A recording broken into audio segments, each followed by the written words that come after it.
Look at this now. Solar, he had so much trouble on Frozen Temple. He's 1-5. He's 0-4 on King Sejong Station in ZBZ, whereas Dark is 6-3. Yeah, and don't forget, Solar also deprioritized this map, I think, as second or third last. So it's a map he does not want to play. It's a map Dark's very comfortable with.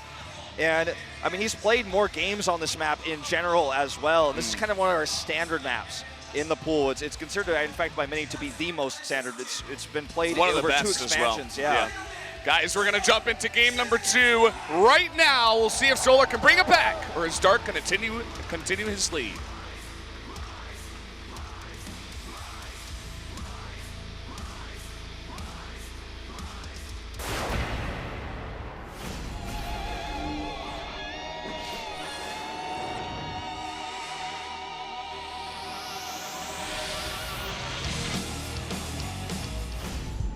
넌 아직 멀었다. 한 세트일 뿐이다.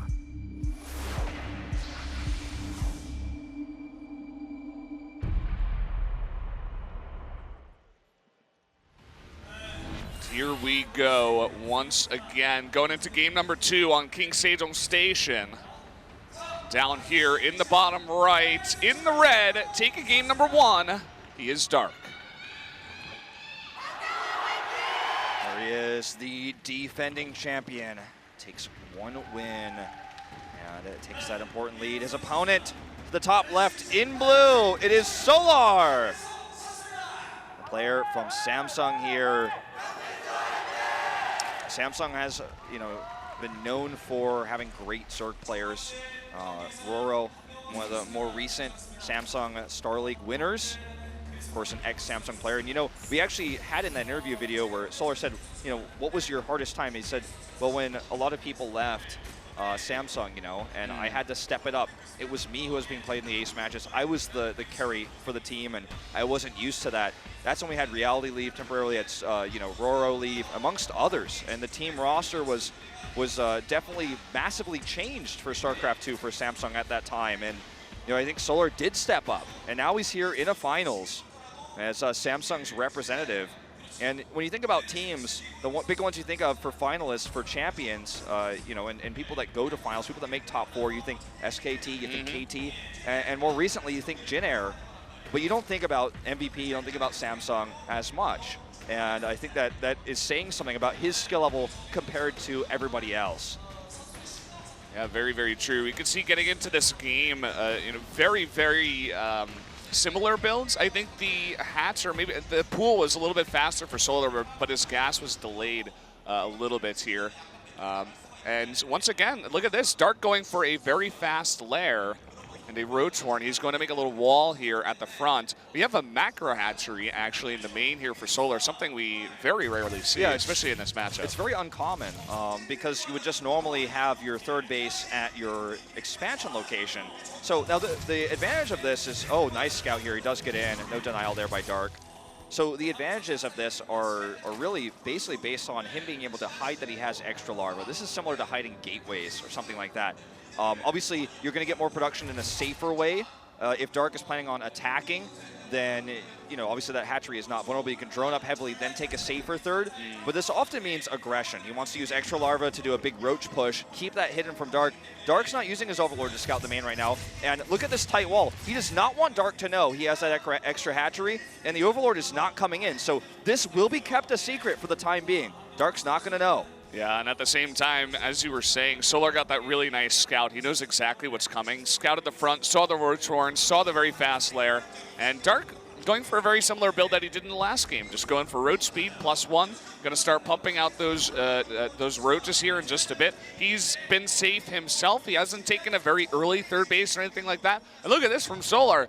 He gets that third macro hatchery very early, very safely in his main, and then he goes for the faster third hatchery. So right now he has 2 more hatcheries than Dark does. Now, because Dark has +1 in speed, he may decide to attack to try to punish this before Solar really hits his stride in macro here. Dark did see that, by the way. He did see that with the Overseer Scout, and that's important And I think what Solar is potentially trying to do here is just hit a big, huge timing attack. He got 2 evolution chambers, but he's only utilizing 1. Perhaps the initial idea was to get 1-1 and hit a very strong attack timing with roach speed and a lot of roaches, basically an all-in. But maybe he's altering things now that he's been scouted. He's only using 1 evo chamber.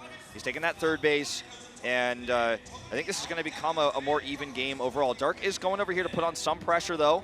Yeah, and interestingly enough, the upgrade that Solar chooses is the armor. So it's going to affect all of his units, including, you know, the Lings here as well. So maybe that's the idea. He wants to do a kind of mixed army. And that's another good reason to get an extra hatchery, because Lings are so larva intensive. You get that extra hatchery so you can go for this kind of composition.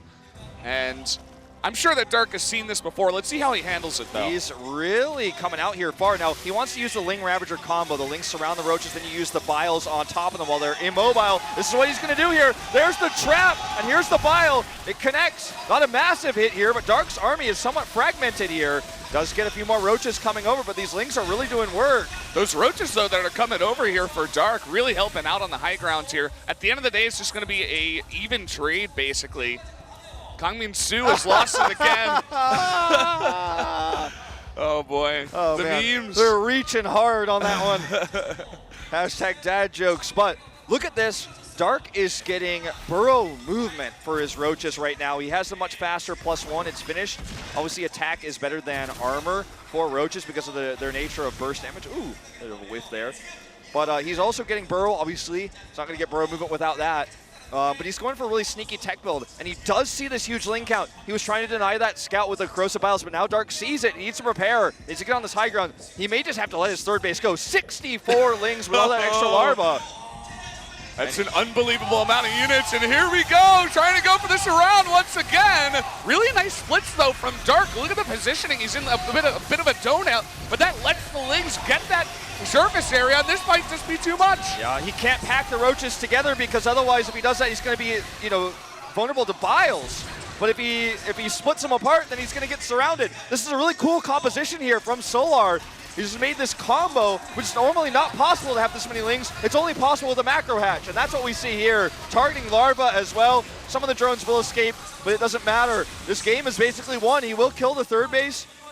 Well, he should kill the 3rd base. Should. I hope he does commit to that there. He's just going to go for the kill. Oh, and there's the burrow and the burrow movement, but he doesn't have enough roaches anyway. Yeah, there's an Overseer hero as well. He's not even going to get any advantage from this. And Solar with a well-executed build here, despite it being scouted.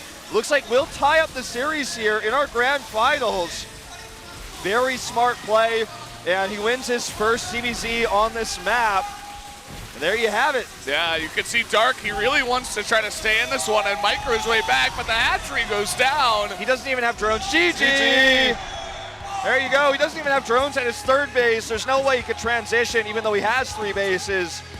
Solar, on the other hand, had that 3rd up as well. Really crisp build here from Solar. And you have to wonder, you know, what if things had gone a little bit differently in that first game, how well he would progress into the series. Now, I really feel like Solar has come prepared with special strategies, whereas I feel like his Dark, on the other hand, is just kind of trying to play his own style, not preparing anything special, just trying to play a game thinking, I'm the better player, I win no matter what build he does. But that was definitely really unique what we saw there from Solar, and that's powerful. That's, again, the mind games we're talking about. And it's really interesting, you know, because as I said during the game, I'm sure Dark has seen this before. I'm sure he has some idea of how to handle this, but I don't think the burrow and the burrow movement really was the answer, right? It was a lot of tech that he invested into. He could have got out a lot more roaches to help out with the push. You could see he was trying to move across the map and hit some kind of little timing before there was that huge swell of Lings, and he had a decent trade, but he couldn't kill Solar, of course. I feel like Dark is just not encountered this style very often, because if you see that extra hatchery and you're thinking this is going to be mass Lings, I think the best counter is just to make a baneling nest, and it's going to help you out. You know, if you can connect the shots, you fight outside your base. Play roach baneling, you know, just go for that. I think that would have been perfect. I think so, but I think he's just not that used to this style, and he was like, okay, this is weird. You made an extra hatch. You're kind of behind macro-wise. I have better upgrades than you. I'm just going to make burrow movement roaches harass you and go into the late game, but it didn't happen. Yeah, I mean, I understand where Dark's coming from. You know, the +1 really helps out against that those Lings as well. You can kill them a lot faster. But at the same time, if there's 64 of them with Ravagers to back up with the Corrosive Biles, it's not really going to work out. I think you're definitely right about the Baneling Nest. And this really just this makes it a really interesting series now, because if Dark goes up 2-0 and then Solar falls apart, then all of a sudden, we could be seeing that 4-0 you were talking about, that huge momentum going Dark's way. But now it's anyone's series. It really is. It's all tied up. And I think we are going to go to a commercial break here pretty shortly. So we're going to go right now, it looks like. So we'll see you guys in just a few.